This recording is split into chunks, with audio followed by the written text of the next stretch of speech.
I still remember the day it all began, and even now the memory carries the same sting as if it happened yesterday. Back then, I was only 22, still figuring out life, still carrying that blend of hope and insecurity that comes with being the middle child in a family where everything revolved around appearances. My mother had always been the type of woman who treated life like it was a chessboard. Every move had to be calculated, every person had to be placed in a certain square, and she never hesitated to sacrifice one piece for another if she believed the endgame would benefit her. To her, my sisters and I were pieces she could arrange, pawns she thought she had the right to maneuver as she pleased. And in her mind, Emily, my older sister, was the queen. I, on the other hand, was the shadow standing just outside the spotlight, the girl who was useful only as long as she stayed out of the way. At the time, I was dating Daniel. He wasn't flashy, he didn't have the kind of loud personality that drew crowds, but he had a way of listening that made me feel like I mattered. He was thoughtful in the small ways that count, he remembered how I liked my coffee, he walked me home in the rain even if it meant he got soaked, and he always reached for my hand when we crossed the street, as if instinctively protecting me.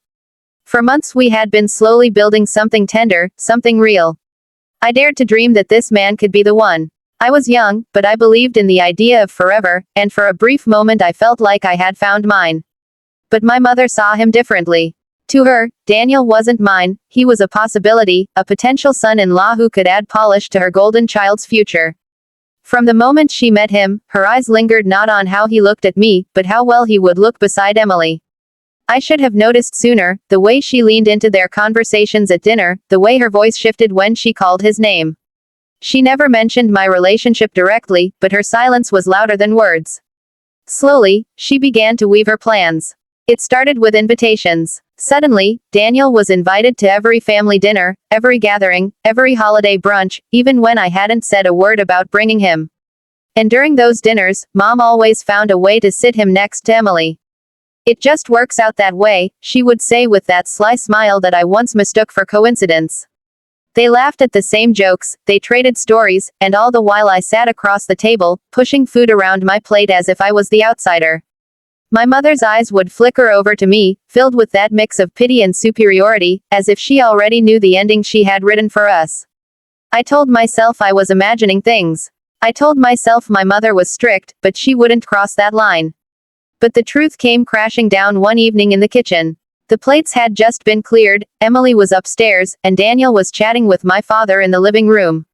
Mom leaned against the counter, her glass of wine in hand, and said it as calmly as if she were discussing the weather. "You know, sweetheart, Daniel and Emily have such natural chemistry. Don't you think they'd make a beautiful couple?" The words hit like a slap. My throat tightened, and my voice came out sharper than I intended. "Mom, he's my boyfriend." She looked at me with those cool, steady eyes that had cut me down so many times before. "You'll find someone else. You're resilient. But Emily needs someone steady. Someone like Daniel." It wasn't just a suggestion. It was a declaration, and in that moment, I understood exactly how little my happiness meant to her. My protests fell on deaf ears.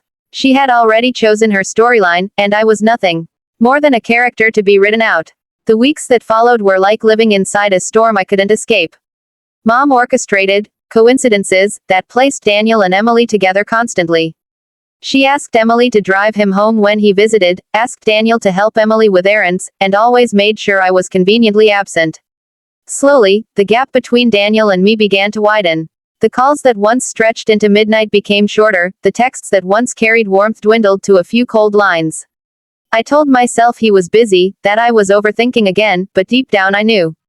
The distance wasn't accidental. It was designed. One evening, Daniel asked to meet me at a quiet cafe we used to love. I knew before he opened his mouth that something was ending. His hands trembled slightly as he wrapped them around his coffee mug, his eyes heavy with guilt. "I don't know how to say this," he began softly, "but your mom, she's been hinting, and Emily and maybe we should try." For a moment, the air was knocked out of me. My chest burned, my eyes stung, but I couldn't cry in front of him. Not then. I sat in silence, watching the man I had once believed in unravel everything with a single sentence. The betrayal wasn't just his, it was my sister's, my mother's.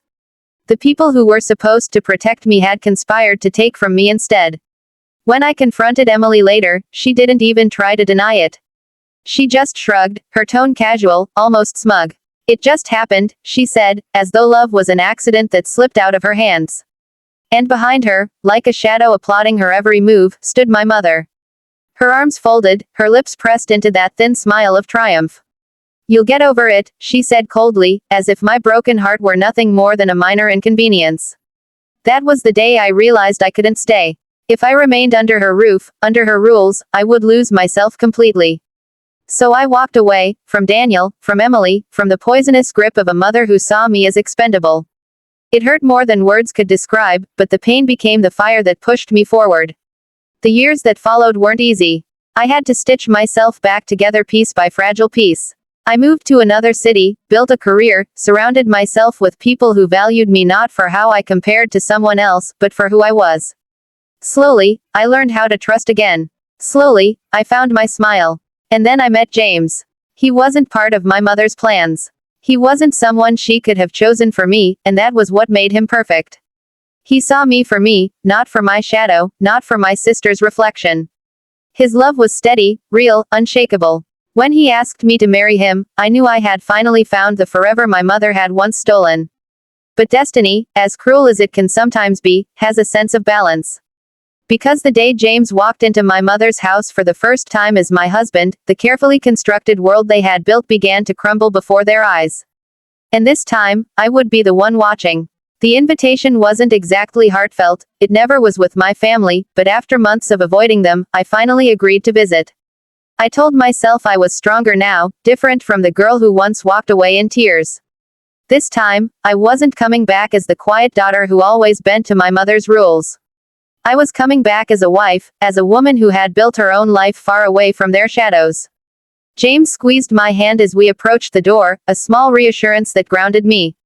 He knew my story, every detail of it, and he stood by me with a kind of loyalty that still felt like a miracle. The moment the door opened, it was like stepping into a theater where everyone had frozen mid-scene. Emily stood there, her smile faltering the second she saw who was beside me. Behind her, Daniel's face drained of color, and even my mother's carefully practiced composure cracked into something raw and unsettled. They hadn't expected this. They hadn't expected him. We walked inside, the air so thick with silence it felt like walking underwater. My father greeted us warmly, unaware of the storm brewing beneath the surface, but the others, they just stared. James, calm as ever, slipped an arm around my waist, his presence radiating confidence. Thank you for having us, he said politely, his voice steady, his smile almost too kind. Daniel was the first to find his voice, though it was strained and low. What are you doing here? His eyes flickered with recognition, panic lacing the edges. He knew exactly who James was, and so did I. Years ago, Daniel had worked under him at his firm. I hadn't known it when James and I first met, but eventually the truth came out. Daniel hadn't left that job on his own terms. He'd been dismissed, fired for dishonesty, for cutting corners, for betraying the trust of a man who had given him chances he didn't deserve. And now here we were, standing in my mother's pristine living room, with the past colliding violently into the present. Emily blinked, confusion written across her face. She looked at Daniel, then back at James, trying to piece together the connection. Wait, you two know each other? She asked, her voice tight with unease. Oh, we do, James answered evenly. His eyes didn't leave Daniel's, and for a second the weight of his gaze was enough to make Daniel shrink back. Daniel used to work for me. Let's just say his work ethic left much to be desired. The silence that followed was suffocating. Emily's eyes widened as the implication sank in. My mother's lips pressed into a thin, furious line, her entire posture shifting as though she had lost control of a carefully choreographed play. For years, she had painted Daniel as the perfect choice for Emily, the man worthy of her golden daughter. And now, in a single sentence, that illusion cracked wide open. I watched them all, the people who once told me I'd get over it, the ones who had treated my heartbreak like it was nothing more than an inconvenience. For the first time in my life, I didn't feel small in that room. I didn't feel like the shadow cast by Emily's shine. I felt powerful, not because I wanted revenge, but because the truth had finally stepped into the light. Daniel's voice shook as he tried to defend himself. That was years ago. Things were different then. People change. But his words sounded hollow, unconvincing, even to Emily. She took a small step away from him, doubt flashing in her eyes. My mother tried to regain control, her voice sharp as she addressed James. That's enough. Whatever happened at work has nothing to do with this family. But James only tightened his hold on me and smiled politely. With respect, Mrs. Turner, it has everything to do with the way your family treated my wife. You thought she wasn't good enough for him, yet here she stands, stronger than ever, and married to a man who values her. The word wife hung in the air like a victory I didn't even have to claim. My mother's face hardened, Emily's cheeks burned red, and Daniel stared at the floor, his jaw clenched. I didn't need to gloat, the truth was loud enough without me saying a word. For the rest of that visit, the tension never eased. My mother forced small talk, Emily avoided my eyes, and Daniel barely spoke at all. James, on the other hand, was gracious, steady, unfazed by the storm. He asked my father about his garden, helped set the table, even offered to pour wine. He wasn't performing, he was simply himself, and that was enough. To show the difference between the man they had chosen for Emily and the man I had chosen for myself. At one point, I caught Emily watching me. There was something in her expression I couldn't quite read, envy, maybe, or regret. Perhaps she was realizing that what she and Daniel had built wasn't as flawless as she liked to believe.